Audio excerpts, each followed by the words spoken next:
Alleluia, Alleluia, Alleluia.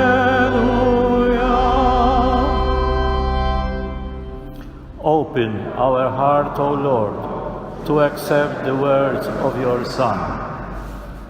Alleluia,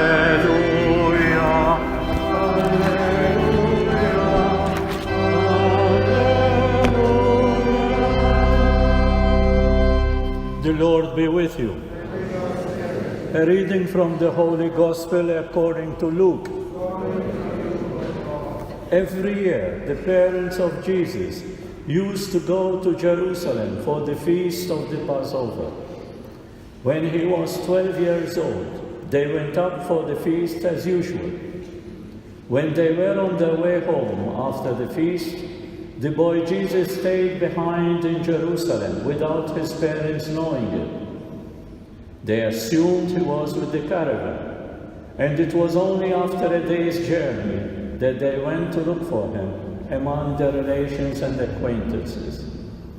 When they failed to find him, they went back to Jerusalem looking for him everywhere. 3 days later, they found him in the temple, sitting among the doctors, listening to them and asking them questions. And all those who heard him were astounded at his intelligence and his replies. They were overcome when they saw him, and his mother said to him, "My child, why have you done this to us? See how worried your father and I have been looking for you."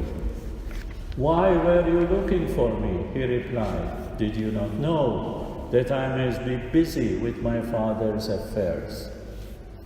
But they did not understand what he meant. He then went down with them and came to Nazareth and lived under their authority.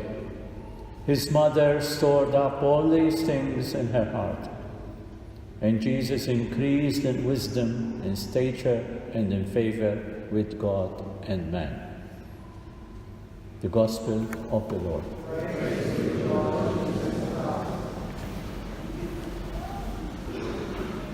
It has been now many years that the Church wanted to dedicate a Sunday during the most festive seasons, Christmas period, dedicated to the Holy Family. Why? Because we consider, and the Church considers, the Holy Family of Nazareth to be the model of every family. And we believe too, as many sociologists today agree, that when a society loses its family, it loses its heart. It starts ruining itself. And so we must cherish our families. First, the family of the people of God. We form part of the people of God through our faith. But then also our biological family, our own personal family. We need to cherish this. We need to consider it as very, very precious in the eyes of God. And we need to do our utmost to keep it united together, to keep it going on the model of that of Nazareth. Nazareth, whose main concern was love. God could have chosen so many other ways to come and visit us. He selected and he wanted and he chose to come through the family, through the concept of a family that we all have, and going through all that a family goes through. The difficulties, the problems, from the very beginning of his birth, Jesus had problems. The family of Nazareth had to face many problems, including that of being also refugees, although millions of others flying from their country today to find a better place to live in and to have dignity.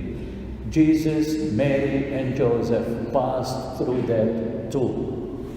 And then, not to mention, a little incident on this, it could be a little, but we know what a mother and a father goes through if they lose their child in the crowd for 3 days.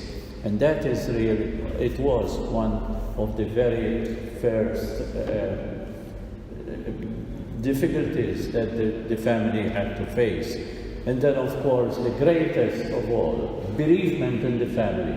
Joseph did not live to see his son, Jesus, according to tradition. His son, Jesus, to go into the public square as he was 30 years. So he must have died very young, Joseph. And so the family, Jesus himself as a young man and his mother Mary, had to go through the bereavement of Joseph, the father of the family. So all these things, all the difficulties, problems, disillusionment and sadness that go through a normal family life, the family of Nazareth has gone through. And so the lesson today, we need to keep this family close to us as much as possible. What kept this family going all the way through the difficulties until the death of Christ on Calvary? Love. Love was the main feature in the family of Nazareth. United together, love together. Why did you do this to us? Mary said to Jesus. She didn't know yet the mission that Christ had from the very beginning of his life here on earth. And so love, I can imagine what went through in the life of Jesus when he was a young man, working in the carpentry shop of his father. How much love there was between Jesus and Mary and Joseph. Love formed the family of Nazareth, and love must form the family of our family. We must do our utmost to keep our families together, as united as possible.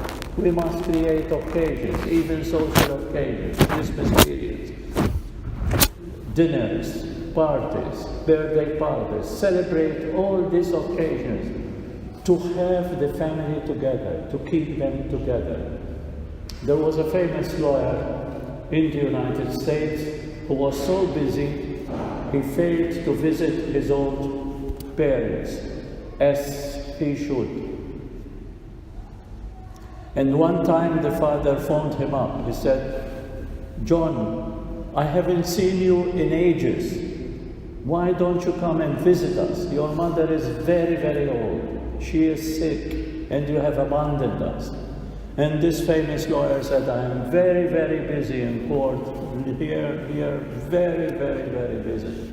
And the father said, "I hope that you come for my funeral at least." And the son said, "Of course, why do you tell me that? Of course I'll be there for your funeral."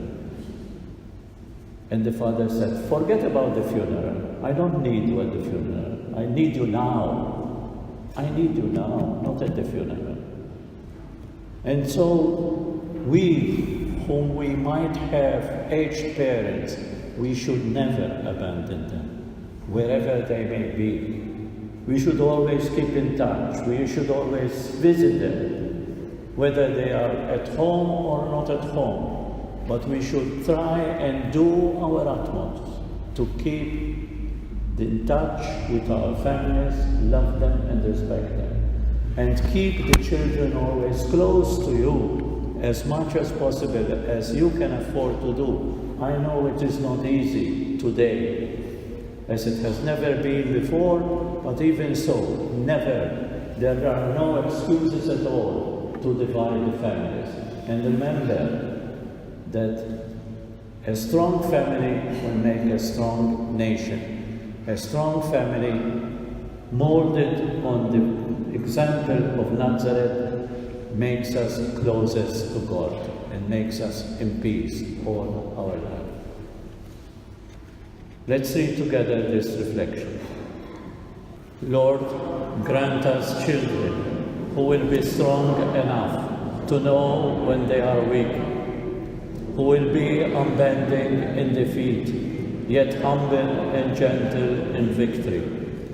Grant us children whose wishes will not take the place of their deeds, children who will know you and know themselves. Lead them, we pray you, not in the path of ease and comfort, but rather in the path of difficulties and challenges. Grant us children whose hearts are clear and whose goals are high, children who will master themselves before seeking to master others. And after all these things, add, we pray, a sense of humor so that they can be serious, yet never take themselves too seriously. Then we parents will dare whisper, we have not lived in vain. Will you please stand?